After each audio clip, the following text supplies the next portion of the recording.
And welcome to another Maestro Starcast, and in this game from MLG Columbus 2011, we have spawning in the bottom right the blue Protoss player EGiNcontroL facing off against the red Zerg player spawning in the top left position, LiquidHaypro.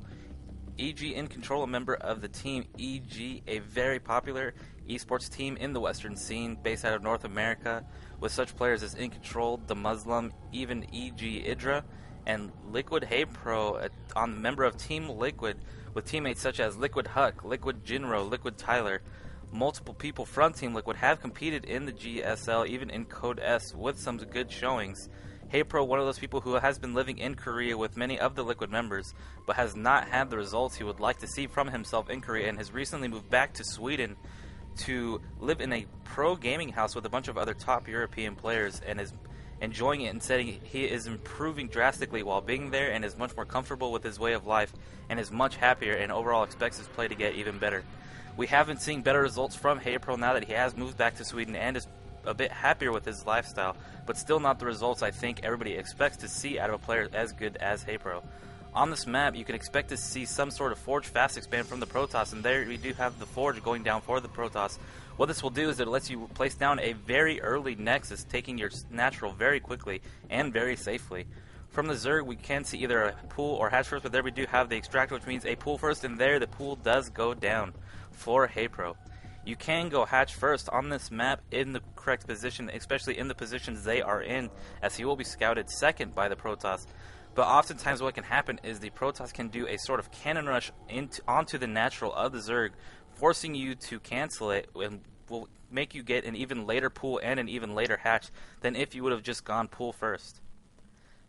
From this point in the game, it will be up to Haypro to see how he would like to respond, because you have to expect, as a Zerg player, that this is exactly the strategy that the Protoss will be using, as it is a very common strategy used among top players right now, especially on this map, Tal Darim Altar. And now we do see the Nexus going down for EGiNcontroL, and now it will be up to Haypro to decide, does he want to just simply play a macro game, in which case we will see him take two hatches in a row back to back to sort of get ahead of the Protoss player on macro, because as a Zerg player you simply never want to be behind the Protoss in bases, and with this base going down for the Protoss first, it puts the Zerg in a rough position where they must decide, do they want to do some sort of all-in or heavy push, or do they want to take the quick two bases. And now we do have these links coming out. We'll find this probe stashed in the natural of the Zerg player, and now we have the drone coming down to place this hatchery. What I expect to see from Haypro is some sort of Roach Warren or Baneling Nest or the third hatch going down. But now that I look in his base, I don't see any of this happening. We do see he is getting Ling Speed, which is a very common upgrade. It's almost a completely necessary upgrade. You will very, very rarely see any games where a Zerg player does not get that upgrade for his Zerglings relatively early in the game. And now we do have the gate about to finish, which means we will see the core being placed right here, finishing this wall off for the Protoss player, which will keep him safe from any sort of Ling pressure or run-bys. And now that he gets the 150 minerals, I'm sure we will see it go down. And there it is, right when the Zerglings get to his natural. As you can see, the timing on it is a very good timing. It's a very safe timing. Keeps you safe from any sort of pool besides, say, a 6 or 10 pool. And now we do have these Lings hitting on this pylon out of range of the cannon. Will be able to take down this cannon unless he can get this Zealot out in time to deny it. But we do see Haypro still not placing the Baneling Nest or the Roach Warren, still not taking a third base. I think he's making a mistake, maybe being a bit indecisive on what he wants to do. As you see, he is spiking up to 400 minerals. At certain points, he can afford to throw down that third hatchery, just simply choosing not to at this point. Now we do see that the Zerglings have made it into the base. We're able to take out that pylon, and we'll be scouting. Two Zerglings cannot really do any significant damage to the Protoss's mineral lines or to the Protoss's economy, but he can scout and keep these alive as long as possible to see exactly what it is the Protoss plans on doing. And now we do have another probe on the map for InControl using to scout. He needs to see if the Zerg is preparing to do some sort of two-base all-in, or even a one base all in. He has to be prepared to stop it if that is the case. And now we just see both players macroing up, getting into position. From Haypro, a bit of indecisiveness, still spiking up to 500 minerals, not moving yet onto Lair Tech. Does not have the Roach Warren or the Baneling Nest, now throwing down two Evolution Chambers. maybe to get the fast 1-1 upgrades on his Zerglings, because those are the only units he has available to make for him right now. And now we do see that Zergling is still in the base of EGiNcontroL. One of them has fallen, but this one's still running around getting as much information as possible. Maybe Haypro is using a little bit too much attention to keep that thing alive and should be focusing on some sort of game plan for himself. Because as we can see, he's taking his extractor, maybe moving into a lair tech soon, but he's on 3 extractors, excuse me, and all he can make right now are Zerglings. And now we do have the +1 Carapace going down for the Zerg player. He has enough for the melee attack, but not yet researching that. And there we do see it is going down for the Zerg player. Now the Protoss player sitting on 3 gateways and chrono boosting a Forge upgrade for his Protoss ground weapons level 1. What this means is we're probably going to see some sort of timing or pressure out of EGiNcontroL. It doesn't always mean that, but seeing a lot of EGiNcontrol's games leads me to believe we'll be seeing some sort of 6-gate pressure along with maybe Blink and the Robo facility to get out an Observer to keep you safe from any sort of roach burrowing play. And we will see EGiNcontroL probably get up to a +2 weapons before he moves out, as it is a timing that he really likes against the Zerg, especially with the Blink and the Observer. And we just see both players macroing up. We do see Haypro finally looking to take a third, taking out these rocks. He's still taking his third very late. He should have taken the third maybe here or here. Instead of waiting so long and taking such a late third, he's putting himself in a very tough position. And if you look at his minerals and gas spiking up to 1,600 at this point in the game is just absurd. He has just so much resources that he's not simply using enough of. He needs to do something, maybe a bit of indecisiveness working against the Zerg player. Not sure what he wants to do. Now we do see he is on lair tech. He does have the +1/1 going down. And now we have a Baneling nest from the Zerg player. And it looks like he placed it in his natural, which is a strange place to put it, in my opinion, especially with this Blink play coming out of the Protoss.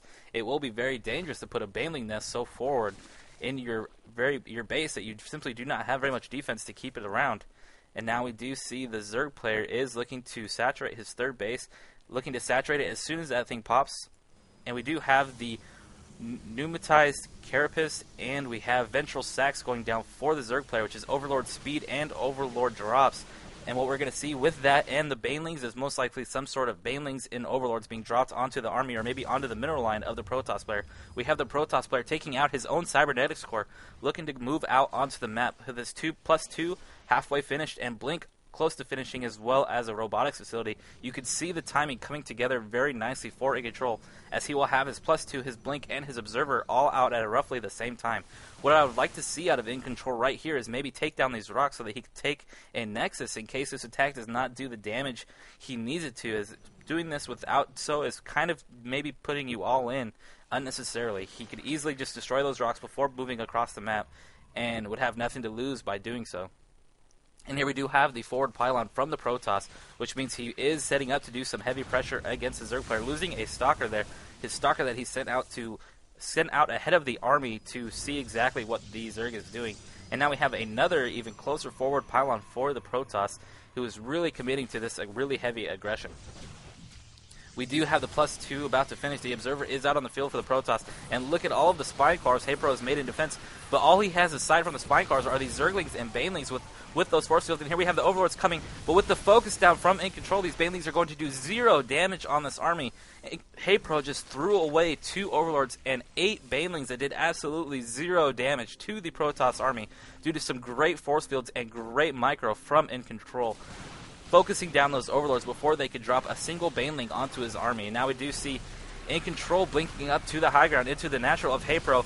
Haypro trying to do something about this, but will blink back down, and these Banelings are used to sitting on the high grounds, being force fielded down and focused down by the Protoss player, then killing those 2 Overlords again with Banelings inside of them.